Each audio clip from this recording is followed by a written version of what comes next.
आइए फिजिक्स में work and energy chapter में आज पोटेंशियल एनर्जी पढ़ते हैं।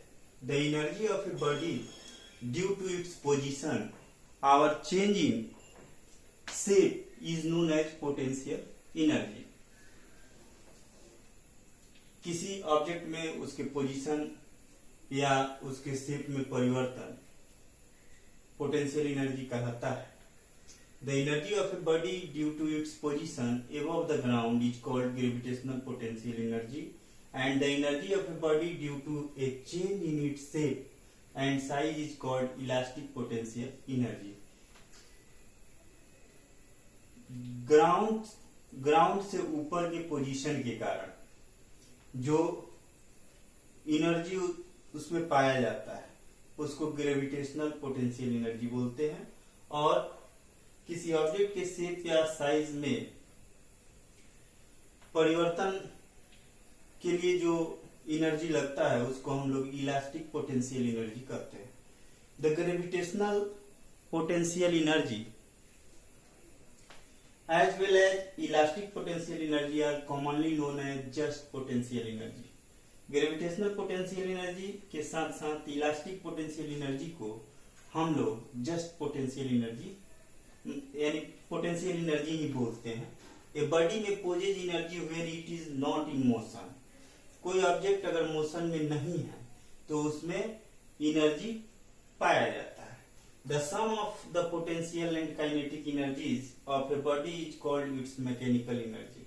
पोटेंशियल एनर्जी और काइनेटिक एनर्जी के सम को मैकेनिकल एनर्जी कहा जाता है। स्क्रीनशॉट लीजिए।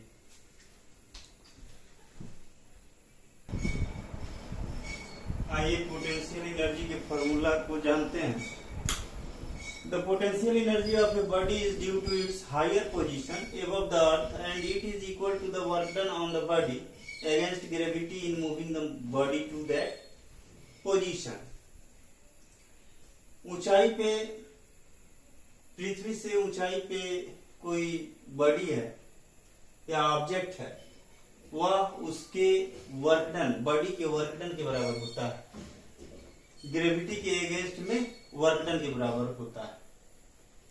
वर्कडन बराबर होता है फोर्स इनटू डिस्टेंस, और आप लोगों को बताए थे वर्कडन बराबर होता है mgh। बस थोड़ा सा ध्यान रखना है, mdh मसाला है, d के जगह g लिख देना। mdh में d के जगह g, mgh वर्कडन बराबर mgh हो जाएगा। m है mass of the body, g है acceleration due to gravity, h है height of the body above the reference point से the surface of earth. Screenshot लीजिए।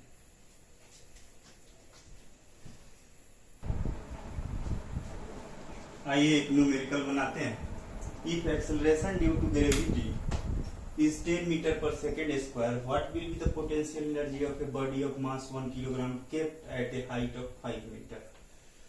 हम लोग जानते हैं कि पोटेंशियल एनर्जी बराबर mgh होता है, मास है 1 kilogram, acceleration due to gravity 10 है और हाइट 5 मीटर। 10 5 या 50 जूल। आंसर। स्क्रीनशॉट लीजिए।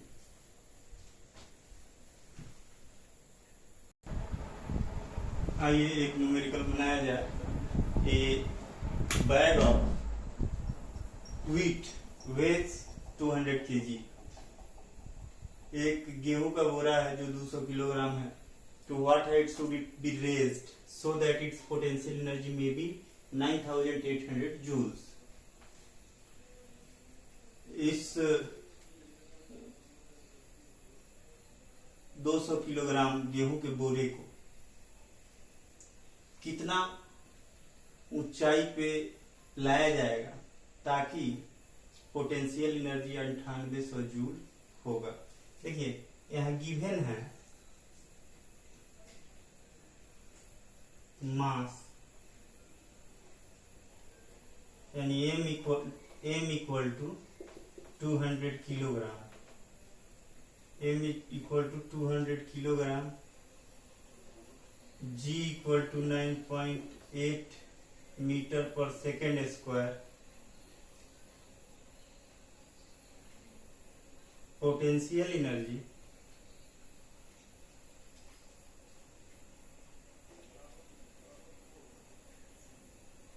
यानी पोटेंशियल एनर्जी का मतलब हुआ work done.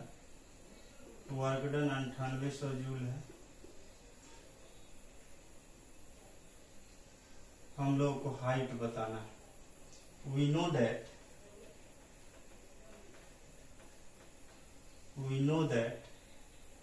Work done equal to mgh। Mass है 200 kilogram. Acceleration due to gravity 9.8। H का वैल्यू फाइंड आउट करना है। वर्क डन है 9800। 9.8 into 200 into H equal to 9800। H equal to 9800 by 9.8 into 200। Decimal हटेगा, यहाँ 10 आएगा। 98 से 98 डिडक्ट हो गया। 10/2 5 मीटर आंसर। स्क्रीनशॉट लीजिए। एक बार समझा देते हैं। यहाँ पे मास दिया हुआ है, जी का वैल्यू दिया हुआ है, वर्क डन दिया हुआ है, हाइट फाइंड आउट करना है। तो 200 किलोग्राम गेहूं के बोरे को 9800 जूल ऊंचाई पर ले जाने पर 9800 जूल एनर्जी लगती है। तो हाइट बताना था, 5 मीटर की ऊंचाई पे हम लोग ले जाएंगे 200 किलो के गेहूं के बोरा को, तो 9800 जूल एनर्जी वर्क डन लगेगा। स्क्रीनशॉट लीजिए।